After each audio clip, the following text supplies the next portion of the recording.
Crazy weather for the past 2 weeks. First, it's freezing cold, so I can't do anything in the shop. 2 days later, it's ridiculous heat wave. Can't do anything in the shop. Back to freezing, back to hot. Just crazy. So I haven't been able to do much. Sorry, guys. So this is going to be another, I think this is the second Friday night Meatloaf. It's just sharing some finds, some ideas, some thoughts. So hope you enjoy. Hope I see you next Friday. See if I can do better close-up work on the camera. Shifted on that sucker. Angle it. Alright. Hope it stays in focus. A new end mill from Banggood. Put a link in the description. It's specifically meant for aluminum. I don't know if that's going to stay in the picture, but that's the label to it. Very high helix. So I'm not sure really how this thing is going to work, but let's give it a try here. Alright, I'm down 150 thousandths. I have no idea what RPM to run this thing at, but usually slow is better. Not yet.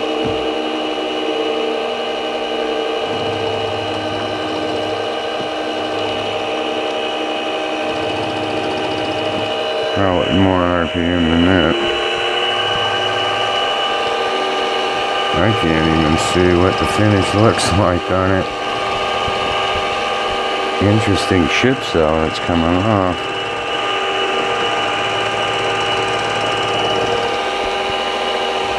I'm gonna need a magnifying glass here. I'll just go a little deeper and then I can see it. Where's the magnifying glass now?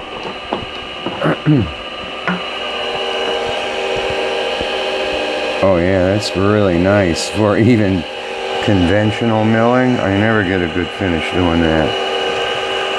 So this guy is pretty darn nice. I guess you guys can see my V-blocks.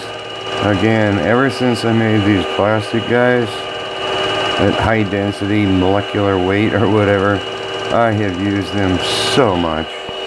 It's not even funny. The bottom looks beautiful too. This is a nice tool.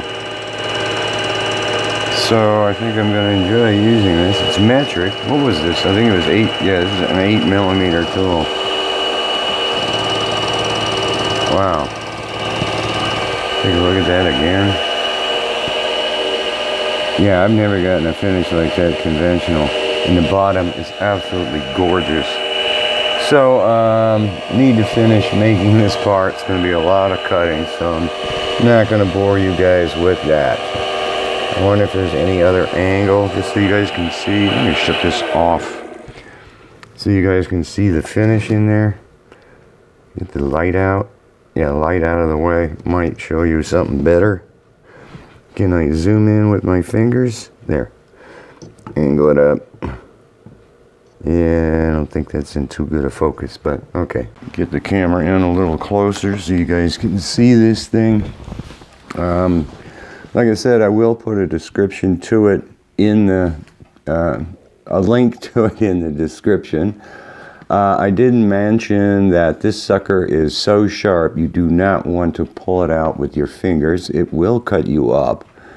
It is tungsten carbide. This is the 8mm. I wish they went bigger because I'd buy the entire set. This is the part that I just machined with it that you saw here. And my opinion, beautiful job on it. So couldn't be happier. No fighting, no vibrations, nothing. This is a motor coupling that I'm making here. 0 backlash. So I'm just playing around to see if this is going to work. This goes on the lead screw of the mill x-axis. I don't know. We'll see. I'm just playing around. But interesting. Move it over there. It is indeed sharp, guys. I always pull it out with a paper towel or something, but thrilled with it. Like I said, wish they had bigger ones. The Arbor freight, Arbor, used it quite a bit here since I picked it up, especially to tear down Jacob's chucks, because when you buy new old stock, the grease that's in them isn't exactly grease anymore. It's real stiff. But yeah, did some mods to it when I first got it. You know, took all the bolts out, cleaned them up in the wire brush because they were all nasty. Looks like they're starting to rust and need to be cleaned again. Put some grease on them. Did take these guys out, drilled into the end of it, put some brass inserts in there, made a new ring here. I guess you can't see it, but it's aluminum. I didn't like the ugly thing that was on there. But just stumbled across, boy, is it dusty? Yeah. Stumbled across a YouTube video. A guy, I guess you can search for Arbor modifications. He did a 5-part series of different things he did to this. But the one that really got me was inevitably this guy's at a bad angle. He's like down here when you're trying to press something and you just don't have the leverage to do it. What he did was take the collar off, pull this out, take the whole ram out, and he used a grinder and just got rid of the 2 bottom teeth on it. So now it does this. So I can put it at any angle I want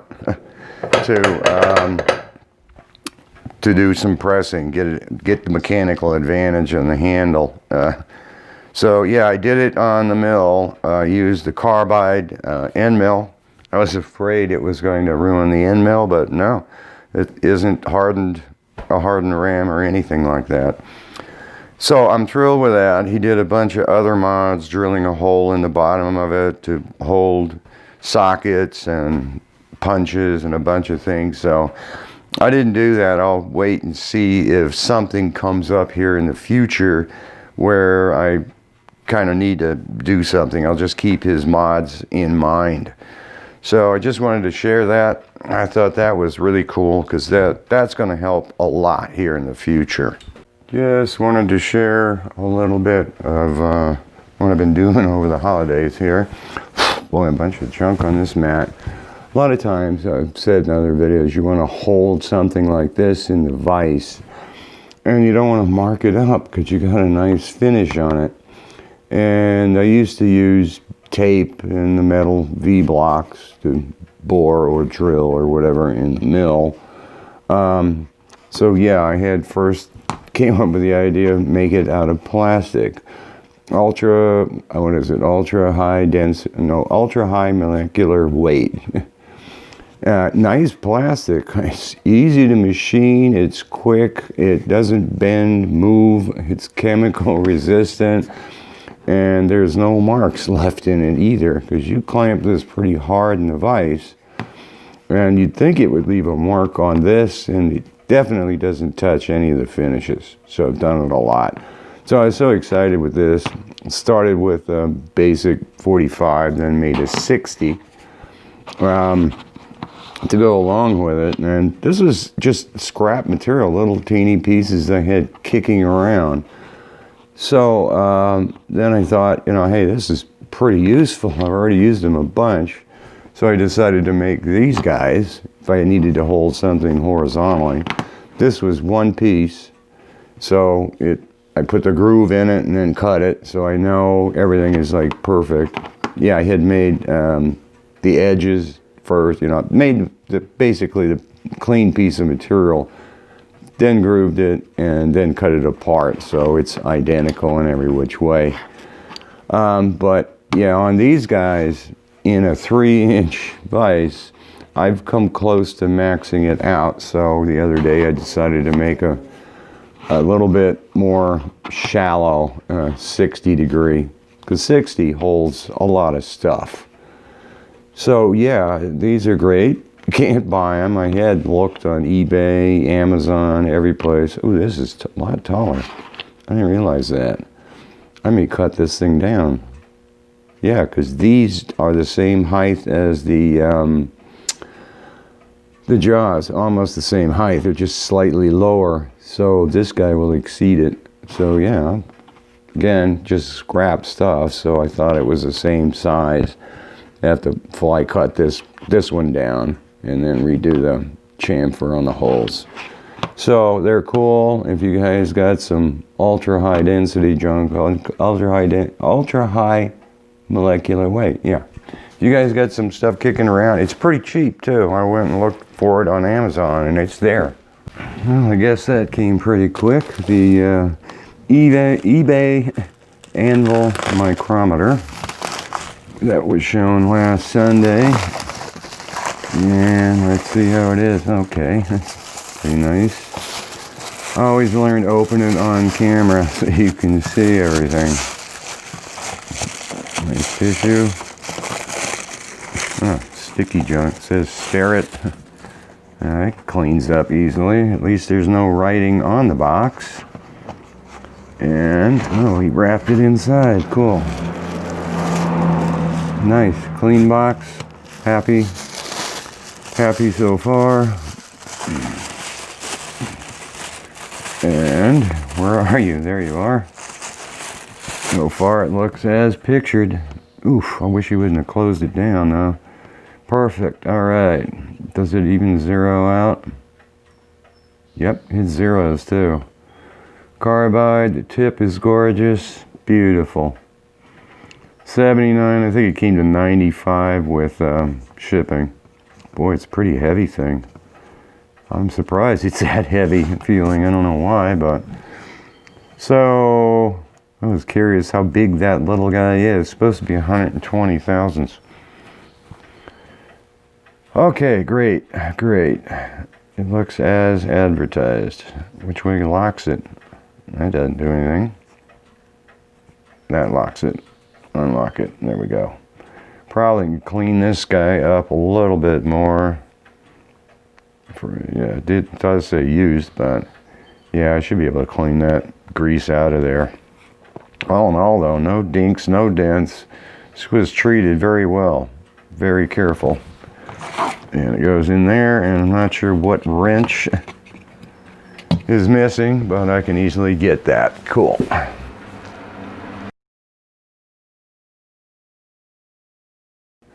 This is just a heads up for everybody. I know a lot of people always leave your battery pack plugged into the charger to keep it charged. I never really did that. I always plugged it in and I'm around. When it goes green light, it's charged and I remove it. But the other day I had plugged this guy, not this one, but I plugged one in and it was charging and I completely forgot about removing it. Went out to dinner, so I left the house and this thing was charging by itself. Came back in about 2-3 hours and opened up the garage door and I couldn't even walk in the garage. The smell was tremendous, so this is what happened. Yeah. So my suggestion, what I think happened is one of the cells in here shorted out, so the charger was overcharging the rest of the batteries. Darn lucky this did not catch on fire. It actually welded itself into the charger and melted it. And the only reason it stopped is something inside here shorted out and blew the fuse. If it hadn't have, this probably would have been on fire. I mean, this is pretty bad. This sucker got really hot. So heads up, my advice, don't leave it unattended. If you're going to leave it plugged in, you could be in bed sleeping and poof, it's gone. So I was lucky. Just wanted to make a last few comments on this guy. I did find a better transformer here. This one's 12 volts. I'm not sure how many amps. It was meant for a video camera. This guy, turns out there are no belts for it. I took it off, you put a piece of string around it, you measure it. This is a 1 inch and 1/8 by 21 inch belt. There are 21 inch belts all over the place, Amazon, different places, that are 3 inches wide. So I've got a choice. I can either, it's easy to modify this thing to go 3 inches or I can cut the belt. They have all kinds of different grits to them. So I'm very thrilled with this guy. I can even machine a bigger piece here if I want 3 inches. I also showed putting a chuck on here, and all of a sudden it dawned on me. All of the Dremel stuff I have, sanding drums, wire brushes, everything, can go right into the ER11. So this guy in the future, I'll figure out what I want to do with it, but it can do an awful lot of stuff. I'm really happy with it. I don't know about you guys, but I got really tired of milling a piece of steel only to see the steel's wrapped all around the end mill because it's magnetic. So finally broke down. I'll put a link to this in the description for you guys from Banggood. I was shocked at the condition of the box. It was obviously cut open. Push this down. It was like this. Really? So somebody took a razor, cut it open. I opened it up, and the ripped off flap was just sitting on top. It was in foam on the top. Yeah, this is bent too. You can see this. So I figured, okay, somebody bought this and returned it. But yet it was in a plastic bag, and I'm looking at it under the magnifying glass, and it looks like the bag was never cut open. So I'm figuring, okay, it's new somehow, unless they put it in a new bag. But then when I opened it and see this giant scratch on it, oh well. So in any case, it does work. I've already played with it. A bunch of steel I just finished machining, and you can see, hopefully you guys can see, that is stuck all over it. Because yeah, I just used the magnetizer to magnetize this thing. Bring it over here, 110, turn it on. Just take this, and it's done. Right? Yep, absolutely nothing sticking to it. So I do have, I'm not going to do it right now. I did it earlier, and yes, this is, oh, there's a piece stuck on it right now. So there we go. Let's see what happens. Wee, shit, that made a lot of noise. Oh, it's still magnetic. All right. So what do you have to do then? The entire thing?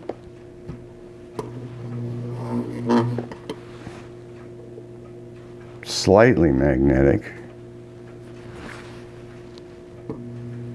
I wonder if the whole thing is magnetized. There. Nope, still grabbing it.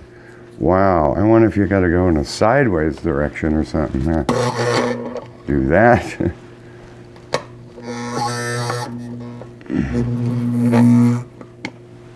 Now, still magnetized. Interesting.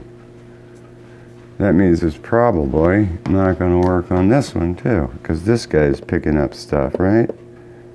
Not as bad, but here goes nothing, huh? Oof, and the needle moved. Still okay. And, okay, so I demagnetized this one, which is good. This one might be because, well, what if you close it? No, I had this one open. Try it again with it open more or closed. Now what? Okay, that did it that time. It's gone. No, still some there. So try closing it. This is the one that I don't want to use my good ones to measure the thickness of a magnet, so I use this guy to try to, and then I lock it, and then I use the other one to still magnet. I don't know why this one won't. And the other one did definitely demagnetize, and it's still okay. I don't know whether I want to try doing my digital one, but I'm thrilled that this doesn't pick up a thing anymore. End mills too. I did try this, and it's magnetic, so let's see what happens, huh? Anything? I need the magnifying glass to make sure. Nothing. So it completely demagnetized that guy. And I know it does the screwdrivers, so. Is that still on? Yeah, it is still on. Magnifying glass. Nope, still magnetic. So I'll run it this way like I did the other one. Oh, it's falling off here. So I think it just did it. Yep, just did it. Not magnetic anymore. And this is cobalt too. And I also saw a video where there was some expensive machine that listened to a wristwatch ticking and told you how inaccurate or accurate it was. And they demagnetized the watch and it was spot on accurate. So probably this is just a protective cover and I'll peel it off, but I'm thrilled with it. I could try part of my digital. Yeah, the digital ones, if I pull it way back, let me get the mic off here.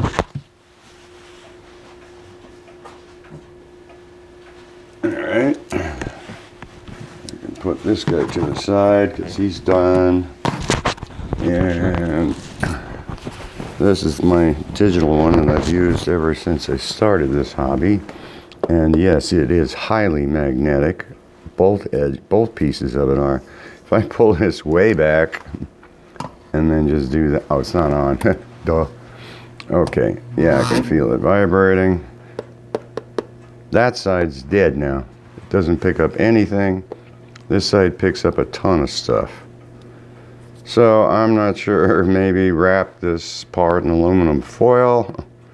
I don't want to risk this guy, but so it does do some. I don't know why it's not doing this guy.